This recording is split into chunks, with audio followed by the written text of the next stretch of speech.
Welcome back to Hoffman Tactical. In today's video, I'm going to be discussing built-in support material and the design techniques that I use to design built-in support onto parts. So this video is not going to be a detailed tutorial with CAD modeling and all of that stuff. This is more going to be a brief primer on the subject. Since it is a more complicated subject, I'm going to do my best to try to communicate my different design techniques to you guys, so maybe you can add some built-in support to your designs. So I want to start out by saying that the first place I saw built-in support was actually on the Anderson Wildfire, and then of course on the Hellfire that came after that, and I've just kind of taken it from there. So that's where I first learned about it. Anderson firearms, not that Anderson firearms, but the other Anderson firearms, designed it into their lower receivers. So that was pretty cool. That's where I first learned about it, and I've just kind of taken the technique from there and expanded on it. Built-in support is not good for every single use case. If you wanted to print a Tyrannosaurus Rex skull, for an example, which is a complex organic shape, built-in support would not be appropriate, because the amount of time it would take to design the support, you might as well use slicer generated support and just take the extra hassle to remove the support material. Built-in support wouldn't really be any better. What built-in support is good for is a mechanical part that was designed with 3D printing in mind. So all the overhangs are optimized as best as can be done for 3D printing to minimize the needed support material, and the parts of the areas of the part that need to be supported are designed in such a way that relatively simple support techniques will work. That way the support material is easy to remove and reliable. If you have a random part which was not designed for 3D printing, for an example, if you took this excellent looking Chairman Wang Glock frame and you tried printing it just horizontally rails up, designing built-in support would be a serious pain because of all the complex geometry down here. So, and it's just an example I'm using. So instead I flipped it rails down, and then for reasons we'll discuss later, tilted it at a 10-degree angle. And then I can support the relatively simple geometries on the bottom surface, which are all just straight lines and flat surfaces for the most part. I can support those much easier. So I think that's just some good examples of built-in support and what it's good for. If I wanted to print a more complex organic shape, I would not use built-in support. Also, if I'm only going to print a one-off of one object once, I probably won't take the time to design built-in support because it's a very time-consuming process for more complex parts. So I would use slicer-generated support for one-offs. Where built-in support really shines is where a design is going to be printed many, many times, like in the case of my AR lowers. Many people print those, and it saves a lot of trouble for a lot of people having built-in support, which I only have to design once for that model. So I think that's kind of describes what built-in support is good for. Now let's look at some examples of built-in support right here, the different areas of the built-in support and the different concepts involved. Here you have a ready-made selection of models. Just to say it, Chairman Wan's Glock frame right here. This was not printed with built-in support. I plan on designing built-in support for them, and I thought it was just a good example to discuss. But this particular model did use slicer-generated support. Right here we have an LR308 lower receiver, one of the prototypes that didn't quite work out due to warping. It has the support material on it in basically the same condition it did when it came off the 3D printer, so it's a little bit loosened up from being banged around. It's kind of coming off to some degree, but it kind of gives you an idea of what it looks like. And then right here we have another LR308 lower with the support material removed. This way you can see more of what the surfaces look like. And then we have a big pile of different random built-in support that illustrates kind of different concepts. So this is what we have, and might as well dig in. This is a particularly easy case of built-in support. What you're looking at, and we'll just look at one side right here, and I'll zoom in for you so you can see exactly what we're looking at. Let's focus on that. There we go. So we're just going to focus on this little strip right in here. We're going to pretend that hole doesn't exist because it does add complication. What you're looking at here is a 3D printed part. It's a ledge, basically. This is a ledge. One side of the ledge is supported by this lug right here, this surface. So these lines right here that are being printed are supported on one side, and then this side over here, they're just hanging in free space. So they come out here and they get printed, and then without support material, this corner of each little line would just fall down and droop. Now, you will notice one thing right off the bat, and that is that this is stair-stepped. So this surface was not perpendicular to the print bed. Instead, it was tilted up at a 10-degree angle, and that is actually really, really important. You'll notice that I mentioned that's in the Glock frame. The Glock frame is also stair-stepped on top, and that's because I printed it at a 10-degree angle. So this is printed at a 10-degree angle, so each little stair step only has to be supported basically in a couple places. Right here on the outside edge, once you support that, Now, all the plastic has to do is just bridge the gap between, I'll grab a piece of support material. Here is a piece of support material that was on an AR-15 lower, but same idea, same concept. This piece of support material, this edge out here would support the outside edge of this area right here. So all your filament has to do when being printed, it has to bridge between the support on the support material right here and where it's supported by this lug. And that's what I like to call controlled bridging. This is opposed to slicer generated support. Slicer generated support, which looks something more like this. This is a relatively simple piece. It was supporting just a flat edge that was sitting at an angle, a simple overhang, but it gives you the idea. Slicer generated support is much denser. Generally speaking, it's really good for supporting complex curves and things like that. But because it has so many different points of contact between the support material and the part in question, it makes it much more difficult to remove. When you use the concept of controlled bridging, which is where instead of supporting like 90% of the part with continuous support material, you only support a couple small lines, what you get is support that's much easier to remove. Now, you have to consider the ability of the filament to bridge. PLA Plus bridges very nicely. Nylon, not quite so nice. So that has to be considered. So generally speaking, you want to have a bridge length that's as small as possible, but still having the support material easy to remove. And this is an older support design. I'm going to grab my new piece of support material design for this area, and it looks just like this right here.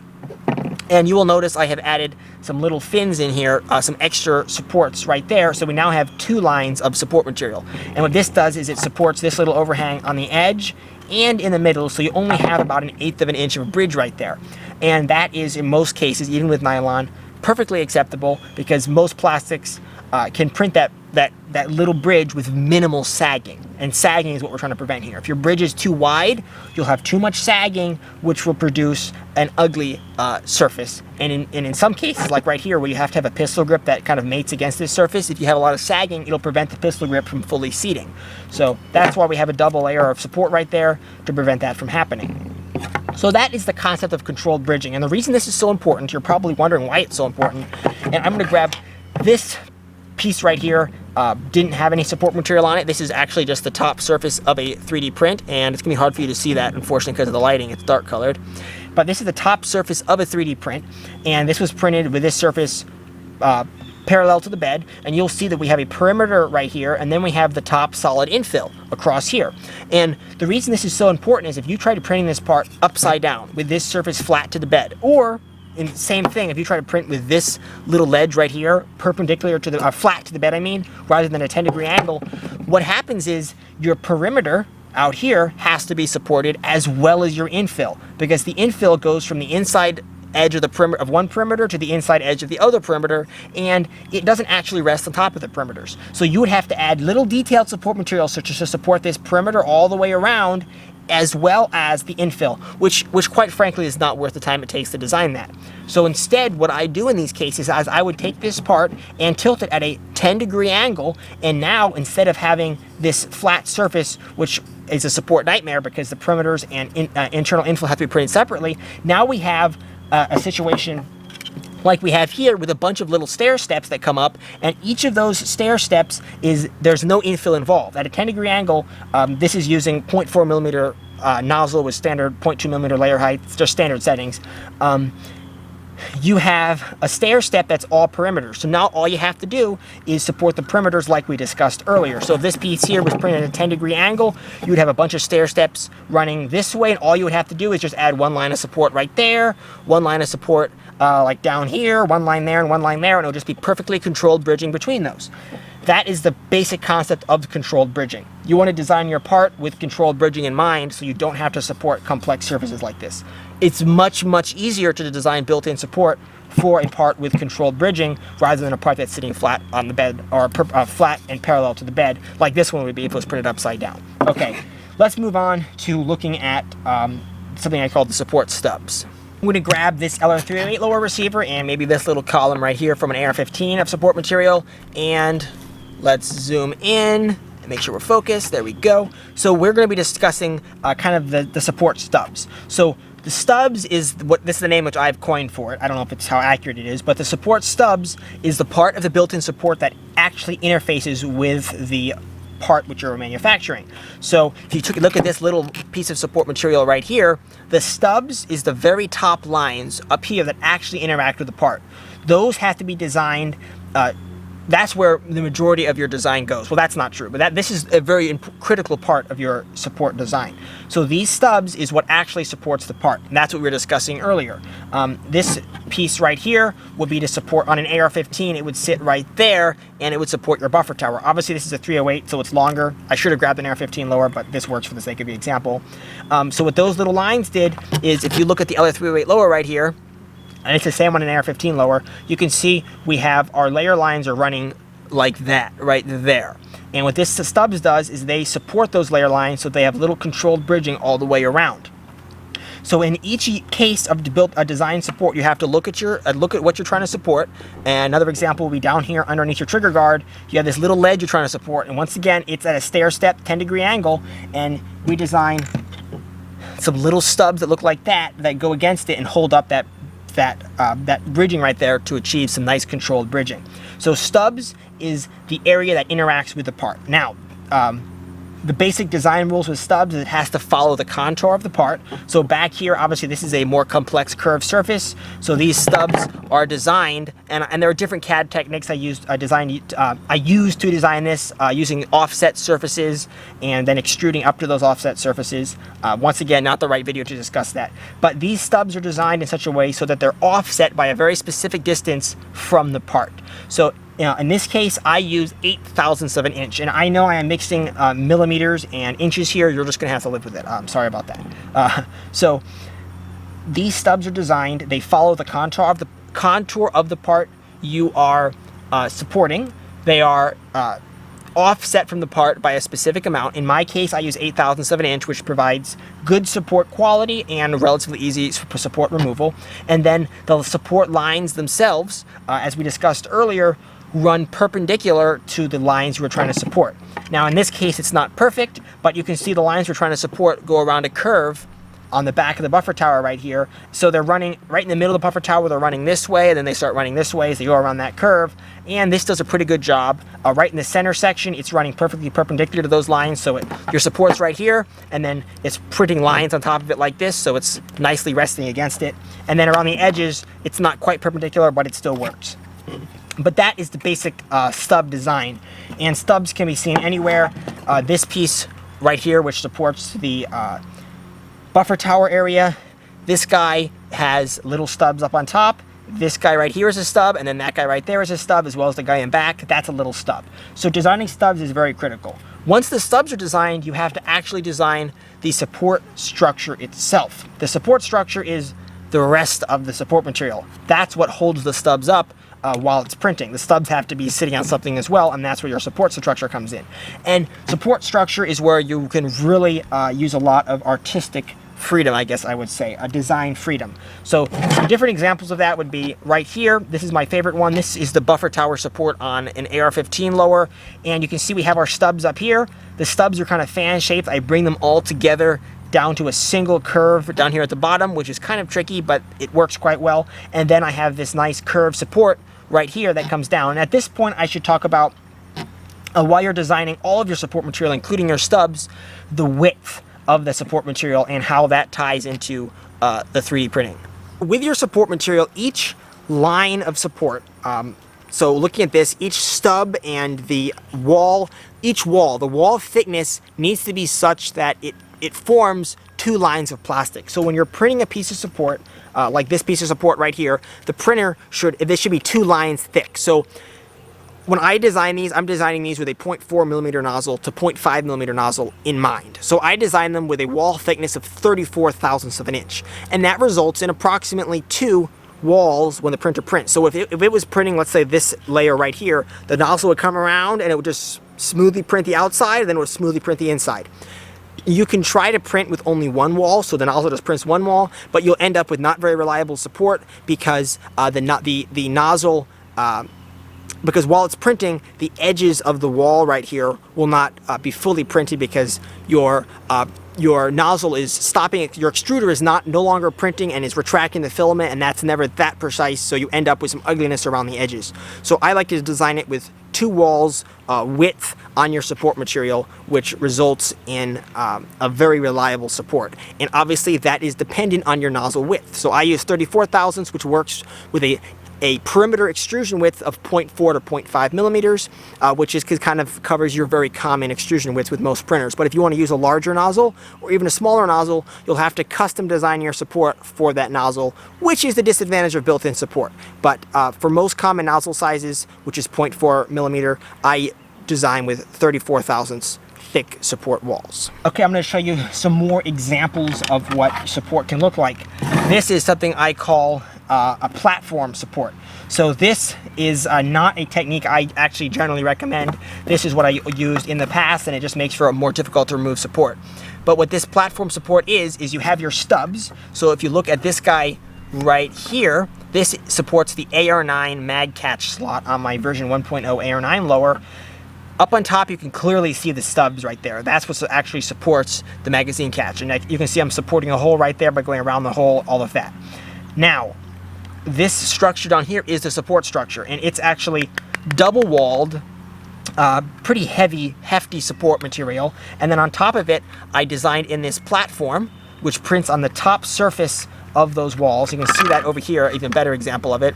Right here, we have this platform which prints on top of our column, and the column is actually completely hollow on the inside, and that platform kind of has some ugly bridging on the inside where it bridges across the top of this support material. And then after that platform is printed, the stubs print on top of it. The kind of advantage of this design is it's really easy to take some really complex stub designs. Like this is a more complex stub design. Obsolete, I don't use this anymore. I don't recommend you do anything that looks like this. But this was a more complex stub design. I just stuck a platform on top of it and then designed a built-in support column. That was really easy to do. That is one technique you can use. You can use platforms, and that's good for more complex support. They are really rigid and strong, but it is more difficult to remove. It's a more cruder form of support. Generally speaking, you want your support material, each line of support material, you want it to be independent from the other lines. So you can see here, on this support here, I can bend one line of support independently from the other lines. I can squish this whole fan together. The advantage of that is when you're breaking the support off of your lower receiver or your part, you can break off one line at a time. You pop one line off, and you can pop the other line off and pop the other line off. With support material like this, where they're all linked together on a solid platform, if you try to break it off, you have to break off all of the support material at one time.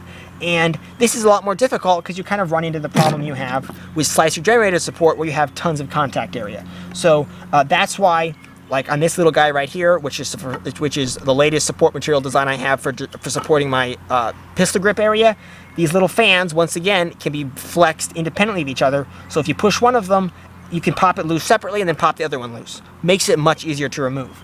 If we look at my trigger guard support on my older lower receivers right here, and actually I think I'm still using this on my version 3.0 lower. I have to work on redesigning that with the next version. But you'll see this here is a special form of platform support. This little guy in the middle is what supports your trigger hole in there, right there. It is resting on this angled platform, which is sitting between two pieces of support materials on the side. The disadvantage with this is that it's all linked together rigidly, so if you try to break that middle section or the outside section off, you have to kind of break them all off together, since they're actually, the outsides are flexible, but they're all linked together quite stiffly. A much better way to do this is to link the center section only to one side, and then have the two sides independent, which is what I do now, which makes it much easier to break off. So that's kind of a basic concept when designing support structures to hold your stubs up, is you want them to be independent. And you can, as I said, use all kinds of techniques.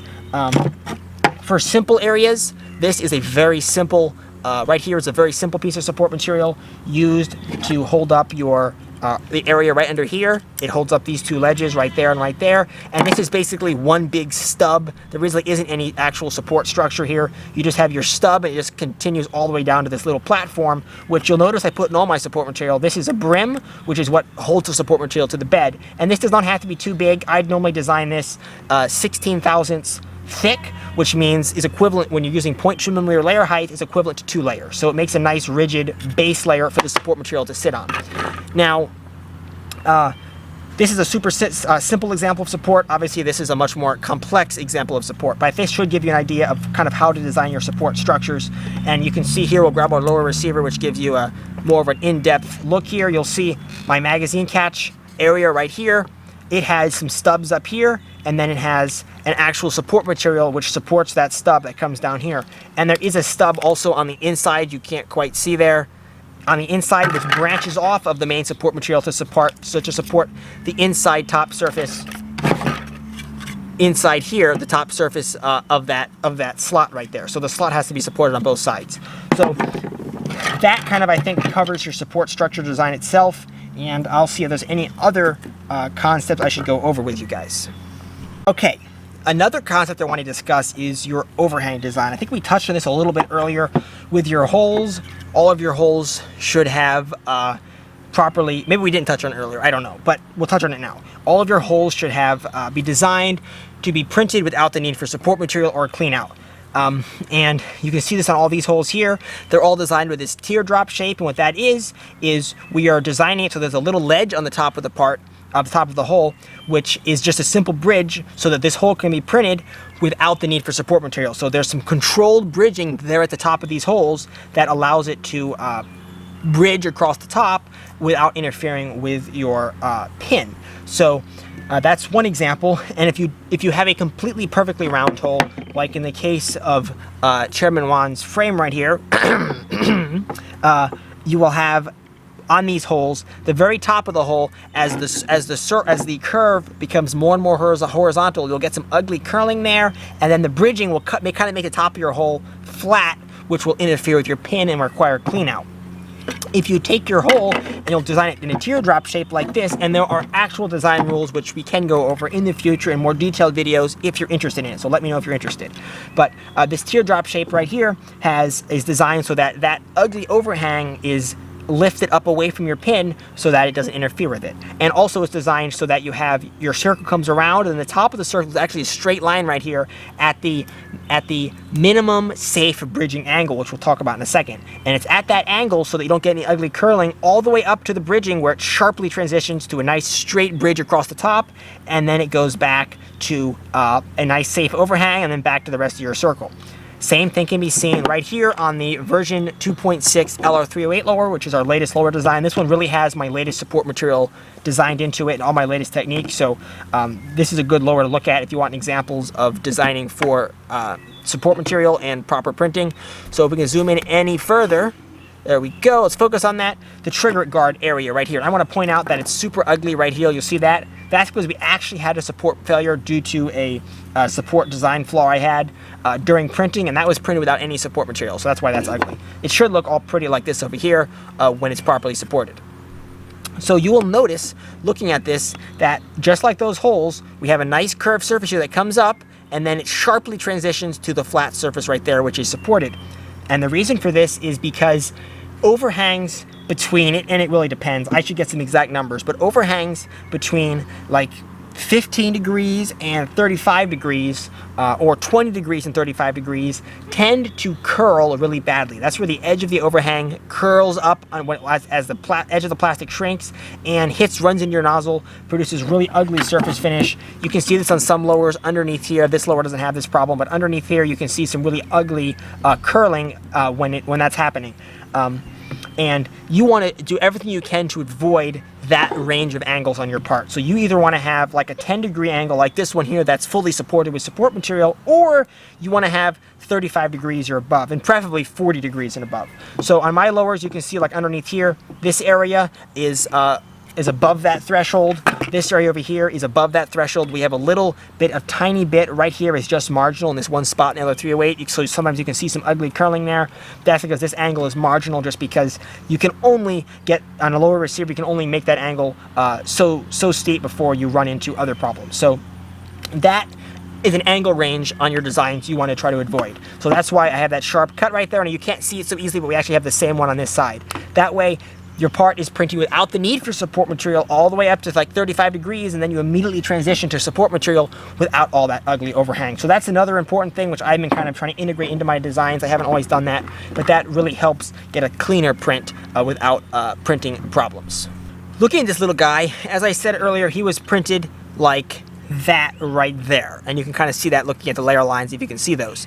And it was printed that way so that we had this nice little stair stepping. And I did this more of as an experiment since I hadn't designed support for it yet. This was slicer generated support, but this still gives you the idea. So looking at this here, you can quite clearly see all the little stair steps on all the surfaces on this guy. So all I would need to do to support this would be just to add on all of these surfaces just a little lines of support on each side of the surface so that the surface could bridge. So like right here, for an example, all I would have to do is add one little line of support right across here, and then one little line of support right across there, and now boom, this surface would be supported. Maybe I need to throw a third piece of support in the middle to make those gaps, those bridges, shorter to get better surface quality. You have to do some experimentation with different filaments to figure out just what you need to do for that distance between bridging, but I bet I can get away with just one on each side. Same thing down here in this more complex curved area up forward. You can kind of see those stair steps in there. I hope you can at least. All we would have to do there would be, and there's some curving over on the edges here, but all you'd have to do here is just put a couple pieces down the middle to support that nice bridge there, and then some pieces over here on the side to do our best we can to support those overhangs. Now, this is actually not optimized because this is just a simple straight curve in here.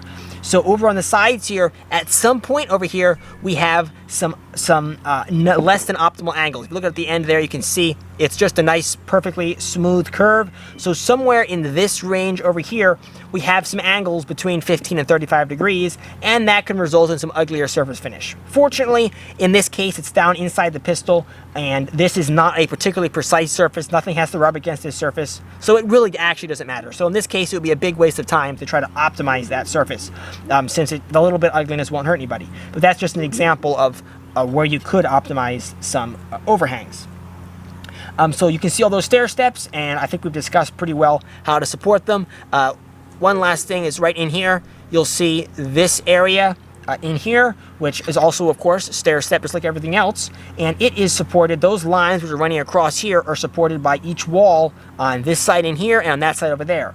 All we'd have to do in this case is add some lines of support down the middle just to take this bridging, which is about that wide right now, and bring it down to a more reasonable length of controlled bridging so that it is controlled and it actually prints properly. So this is actually like the third time I filmed this video. So I came outside, got the table out here, so we had some good audio. It's actually a more complex subject, so I hope I've done a good job communicating the basic concepts to you. That's all I'm really trying to achieve in this video, is get the basic concepts to you so that you can start working on built-in support. We'll do a little summary just to cover the basic design rules that I use.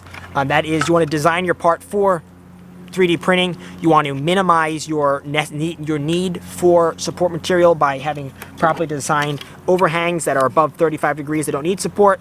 You want to try to avoid the area between like 35 and 15 to try to avoid curling. Those overhang angles.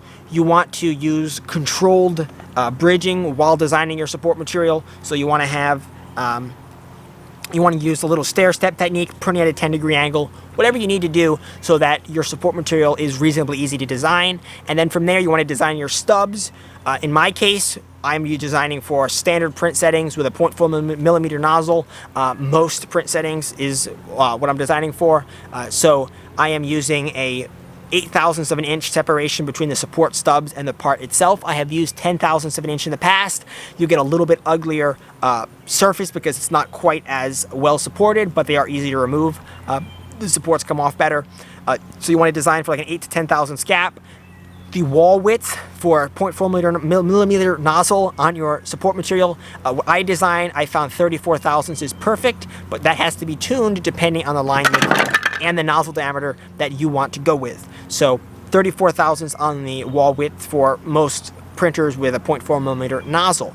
You want to design your stubs to properly use controlled bridging to support your part, and then you want to design your support material down to the bed to support those stubs. And something I didn't mention earlier because it's kind of a really old technique is making stubs that are supported off of the part itself. So like in this slot right here, you'd have stubs that just go from the top of the slot to the bottom of the slot. You want to avoid that as much as possible. Your stubs, not your stubs, but you want to avoid that as much as possible. Your support material that holds your stubs up should be built off of the bed, like with tree support. You don't want support material built off of another surface on the support, that is always hard to remove and makes for an ugly surface and difficult to remove support. So you always want to start on the bed and then work your way up to supporting your part from there, like these examples right here did. So they always are resting off the bed. Once that's done, you actually have to print your part, see how the support works, and then fine-tune it from there. Okay, so I hope today's video was somewhat helpful, maybe slightly interesting, and kind of gives you guys an idea of the techniques I use when designing built-in support material. And I certainly hope to see built-in support on more designs in the future, as well as more optimized overhangs, optimized holes, because these things make 3D printed parts just that much easier to print. And really, all manufacturing techniques have limitations. So whether you're injection molding, whether you're using subtractive machining, or you're using 3D printing, casting, whatever it may be, all methods do have their limits. And with 3D printing, the main limitation is support material and overhangs. You have to consider your overhang angles. So I think it's important to do so. Consider overhang angles while you're designing a part. Think about what print orientation your part will be printed in, and then design accordingly to make your part as easy to print as possible. So hopefully today's video helped with that just a little tiny bit. I really appreciate you guys watching to the end. Be sure to like and subscribe if you're interested in this kind of thing, and I will catch you guys again later. Thanks for watching.